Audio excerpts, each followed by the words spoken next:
What's up, YouTube? This is Too Raw for TV. All right, this is a video request from a subscriber of mine, so I'm going to go ahead and make this video for you guys. I recently watched the Dennis Rodman 30 for 30 special by ESPN. It's one of the few things that remains with ESPN that I actually still enjoy watching, and it was good. It was really good, man. I love these type of documentaries. I love these type of programs, and it some of the stuff I already knew about, but some of the things that they talked about, of course, I did not know about, and there was some shocking revelations about certain things about Dennis Rodman's life. I was aware that Dennis Rodman had a troubled upbringing and troubled past as a young person, a kid or a teenager, but I didn't know to that extent that he was troubled. And as a kid, he was awkward, skinny, and as I like to tend to say about some black people, he had strong African features, which, of course, in this country, we are programmed to believe that these are ugly features. You know, big lips, broad nose, dark skin, the whole shebang, right? The same reason why Michael Jackson grew up to have a complex about his complexion and his nose. You know what I'm saying? Now, Dennis Rodman, I remember in the past, has said that had he not grown uh, 7 or 8 inches in height dramatically over, I think it was like a period of a year or so, he may never been able to play basketball, and he doesn't know what his life would have turned out or how his life would have turned out. Um, but this growth spurt was very essential and pertinent to his eventual athletic career, basketball career. Of course, he went to college in Southeast Oklahoma State. He also talked about how he just didn't fit in. In his opinion, he didn't fit in with the African American community. Um, you know, I can kind of relate to that a little bit as a kid. As a kid, I don't think I've ever really talked about this on video. I don't give a fuck if somebody wants to take this and twist it in whatever way. Man, fuck you if you want to do that. But anyway, as a kid, I kind of grew up listening to everything. You know what I'm saying? Like, as a kid, I kind of preferred rock music over rap. I kind of liked watching old AMC movies over more modern movies. I just liked the way that older movies looked, the black and white. Um, I thought the acting style was a little bit unique, the way they talked and shit in the old movies. You know, the gangsters and whatnot. Oh, you're trying to run around me, huh? Man, you'll see. You're trying to mess with little Caesar. See, man, man, man, man. I just like the way they talk this shit. Um, so I can kind of relate to that a little bit with Dennis Rodman. But what I didn't know about Dennis Rodman was to the extent of his partying when he became the flamboyant personality that he started becoming by 1993, 1994, and onward. When he totally changed his look. I mean, before that, Dennis Rodman was described as being shy and to himself and really didn't do too much off the court as far as partying. Um, he had a loving environment with the Detroit Pistons. And when he had that structure in his life with the Detroit Pistons, when he had Coach Daly in his life, when he had the guys who made up the Bad Boys team, Joe Dumars, I guess Isaiah Thomas in particular, John Sally, and those guys, Bill Lambier, he had a close knit unit around him, a family, what he considered family around him. And for the most part, Dennis Rodman flourished, in that situation. He went from a guy who was drafted at a relatively advanced age of 25 years old. I don't think he was prospected to be anything tremendous, but under the tutelage of Bill Laimbeer, he became a great defensive player and arguably the greatest rebounder I've ever seen in my life. He didn't really start, I think, until his fourth season in the league. And I think during the 89, 90, and 90, 91 seasons, that's when he won the Defensive Player of the Year award. And I think he finished second to David Robinson in rebounding. I think it was 90, 90, 91, I think it was. And during the 90, 91, 92 season, he played 40 minutes per game that year. And that's when he rebounded at a rate that we hadn't seen since the days of Wilt Chamberlain and Bill Russell, when he averaged nearly 19 rebounds per game that year. The next year, he averaged over 18 rebounds per game. And but this is when the family that he grew up around were starting to disappear. Vinnie Johnson was gone.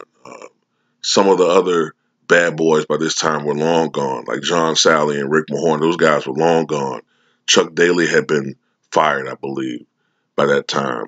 So some of the structure around him was gone, and his personal life was in turmoil with his, I think at the time, his wife, and can't remember I don't know why I always forget the details of that situation, but I know it culminated with him almost taking his life. We almost lost Dennis Rodman back in 1993 via suicide. But he didn't go that route. And ultimately, Dennis Rodman was traded to the San Antonio Spurs. And it was with the Spurs that Dennis Rodman became a whole nother persona. He died. I think he was watching Demolition Man. He saw the way that Wesley Snipes looked. He thought the look was cool, And I still remember when Dennis Rodman, I think it was just before the first game of the 93-94 season with the Spurs, and that's when he debuted his new look. He had took his hat off. He had the blonde hair. At the time, he had the side shaved, but ultimately he would grow like a small afro and have that iconic Rodman look. But I'm gonna tell you something though. Even though you got guys nowadays that do certain things like that and they look kind of stupid, with Dennis Rodman, it kind of fit him. You know what I'm saying? It just fit his look.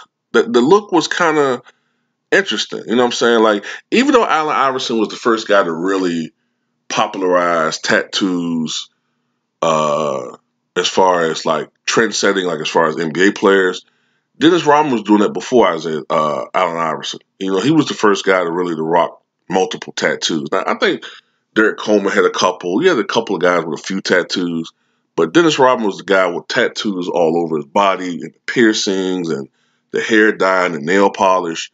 But it suited him,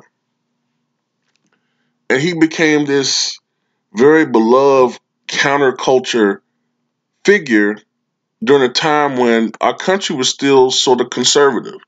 You know what I'm saying? We had to get a blue dog Democrat like Bill Clinton in the White House back then. Barack Obama couldn't get elected back then. A progressive Democrat couldn't have got elected back then president. So our country, and the Democratic Party had tried during the 80s to elect liberals, and it wasn't working. The country, that was when we were still just, we were just out of the Reagan 80s, the conservative 80s, you know what I'm saying, the yuppie 80s. But Dennis Rodman was a figure that, not only was part of the counterculture, but he was a black man who embraced rock culture. And he was one of the first persons to embrace, I guess, what you would call gay culture. Now, he claims that he's not a homosexual. But then again, at the same time, he said that he's had fantasies about having sex with men. So you take that, the way that you would interpret that. But anyway, even though when he played, he was still producing, he was becoming too much of a distraction for the Spurs. Culturally, he didn't fit with the Spurs. You know, they were an organization, even back then, that was sort of conservative and nobody really rocked the boat. And, you know, David Robinson was a Christian and he didn't really party and any of that stuff. A lot of the guys, Avery Johnson, I think, was kind of religious too. So he just didn't fit the organization. You know, it wasn't a good fit.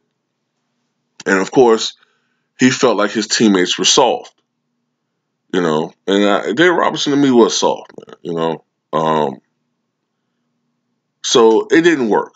It just didn't work with those 2 years he played in San Antonio. Even though he averaged, I think like 17 rebounds per game both seasons. But there was a city, and as a Chicago Bull fan, I'm thankful for this. All right, there was a city that he was destined to join. And he was the perfect fit. He was that perfect piece of the puzzle that was missing. During the Chicago Bulls championship years, for all the glory that Jordan and Pippen got, one thing that was always integral to that team was a physical presence. At first it was Charles Oakley. We lost Charles Oakley via trade for Bill Cartwright, June 27th, 1988. I'll never forget that day because it's the same day that my brother's birthday and also the same day that Mike Tyson just mollywopped Mike Spinks. All right. And I believe Michael Jordan, if I'm not mistaken, I believe Michael Jordan and Charles Oakley were at that game when they found out he got traded. I believe so. I mean, that fight, excuse me. But anyway, with the development of Horace Grant, Charles Oakley was expendable, so he was traded. But then we had Horace Grant, a guy that could get you 15 points and 9, maybe 10 rebounds per game.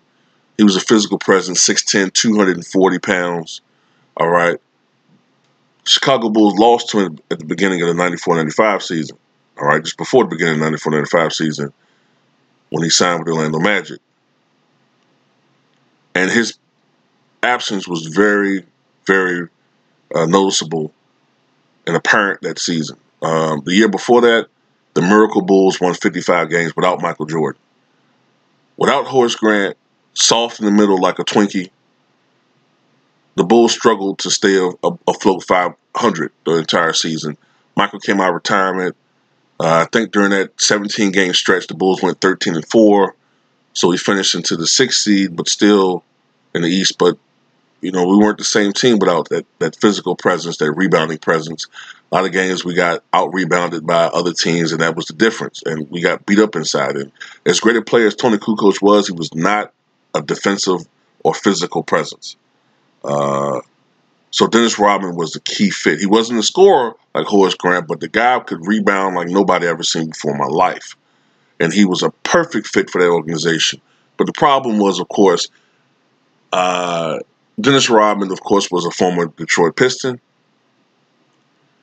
And, of course, he had many altercations with the Chicago Bulls, especially with young Scottie Pippen. He used to beat Pippen up all the time, physically, psychologically. So Pippen wasn't too keen on having Dennis Rodman join the organization.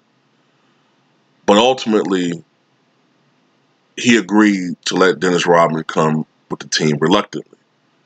Because I guess people looked at the plus and minuses, the pros and cons of having a guy like Dennis with the organization. But Dennis Rodman did apologize to Scottie Pippen for what happened, you know. And he fit, you know, he could tell that Phil Jackson was a good fit for his personality. From what I understand, John Sally said that Dennis Rodman, like, worshipped Michael Jordan. And he and Scottie Pippen ultimately got along very well. It wasn't the perfect harmony. It wasn't perfect harmony. Dennis Rodman did get into some altercations. I remember when he headbutted the referee. I was watching that game. I was watching that game the next season when he kicked the cameraman. And then the 97-98 season, Dennis was starting to lose some of his discipline that year. He was starting to get distracted by other things outside of basketball. But he still, when he came on the court, he still produced. All right, he averaged 15 rebounds, 16 rebounds per game during those years. So he still was producing, despite the fact that he was getting older. And the Chicago Bulls, of course, won 72 games that first year, which was an NBA record for 20 years until Golden State won 73. But he didn't win a championship, so nobody gives a fuck. Of course, and then they went on to win 2 more championships for the last three-peat by an Eastern Conference team. So Dennis Rodman was very successful in his tenure with Chicago. And I guess I kind of agree with the fact that you could say that during that 3-year stretch, Dennis Rodman was as iconic and popular as Michael Jordan was in Chicago. I guess you could say that. I never really thought of it like that, but yeah, you could say that. I remember when he had the book that came out, Bad As I Want to Be. I remember when he came out with the wedding dress and all that. I remember when he was in WCW wrestling. I remember the movies, the terrible movies that he came out with. What was it, Double Trouble or some shit like that? But you watched them anyway because, Dennis Rodman was in it. But what I wasn't aware of is how hard he was partying. I wasn't aware that he was, as Dennis was himself, burning the ends of both candles that fast. I remember in the documentary, Michael Jordan said that he thought that Dennis Rodman wouldn't live to be 40 years old, the way he was partying. But the way that this guy was partying every night, then would still be able to play in the NBA game for 30, 40 minutes a night, then work out like a madman, and then go out and party. Sleep for a little bit, I guess, then wake up, and then do the same thing over and over again. I don't see how the fuck he could be able to do it to the point where he was seen as bionic. You know what I'm saying? The guy was superhuman on so many different levels. But still, he was mortal. But after the Chicago Bulls era ended, Dennis Rodman's life began to take a tumble. I do remember when he got married to Carmen Electra, who was really hot 20 years ago. They weren't married long, maybe a couple of months. But then Dennis Rodman's life began to spiral a little bit. I remember he had a stint with the Lakers, and then with the Mavericks. Then it was over as far as NBA career. I remember he was playing in some type of, little league type shit. But then Dennis Rodman's life began to spiral out of control as far as drug use, alcohol abuse. I remember years later he was on Celebrity Rehab, and Dr. Drew Pinsky was talking about how his liver was getting fucked up. And to the point where I was getting scared for Dennis Rodman. I really was. And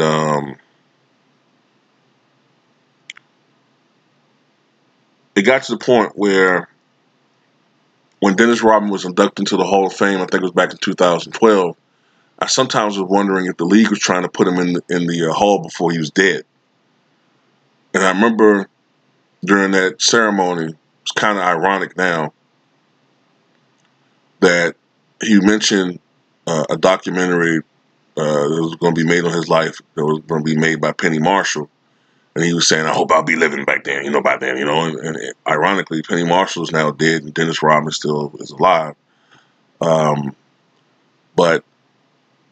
Dennis Rodman is a person that has a lot of personal demons, had a lot of personal demons, still have a lot of personal demons. He has issues with his mother, although he's tried to mend that. His father is a piece of shit, and he'll tell you himself that his father's a piece of shit. His father tried to only cash in on Dennis Rodman's fame.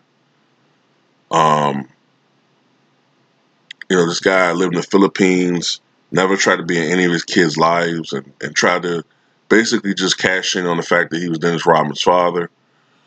And,